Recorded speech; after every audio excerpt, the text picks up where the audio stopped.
Hi everybody, it's another day at Lions Hill Farm during lockdown, and Dad and I thought we'd take advantage of the fine weather and get the barbie up again. And Dad's had, unfortunately, somewhat of a senior moment with freezer stock management, so tell us what we've got here.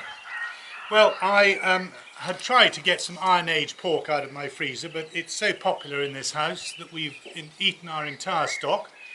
And what I thought was Iron Age pig actually transpires to be Tamworth. And I can tell that immediately because of its colour. The colour of the Tamworth is, whilst it's a darker and much more flavoursome meat than commercial pork that you'd find in the supermarkets, it is a lighter colour than the fabulous meat of the Iron Age pig. The Iron Age pig has got a much darker colour.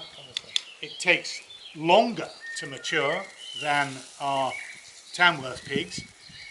Basically, a commercial pig today can be ready for the killing weight of 60-65 kilos in 4 months or so. That's very quick from little baby to ready to go in 4.5 months. The answer, the result of that is that flavour is left behind and you get what I call cotton wool and bisto in modern day pork bought from the supermarkets.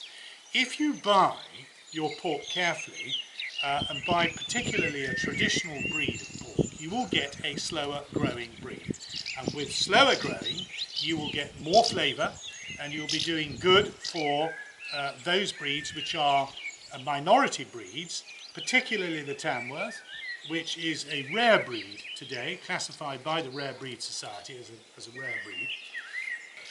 The Tamworth pig was created by none other than Sir Robert Peel, who also created the police force of today.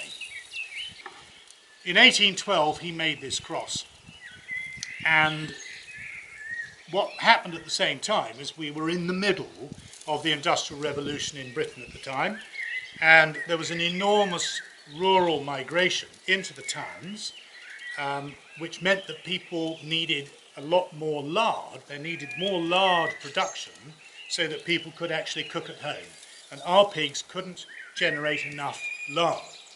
So all our traditional breeds at the time were crossed with Chinese and Neapolitan pigs in order to basically double the fat size on the back of the pig so that the fat could be rendered to make lard.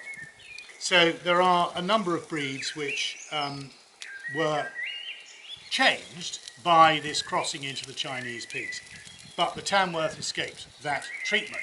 So his ears still stick up and he's got a nice long pointy snout, which is basically shows its ancestry to the wild boar, whereas these pigs that are dish-faced and have floppy down ears are a mark of the Chinese crossing all those years ago.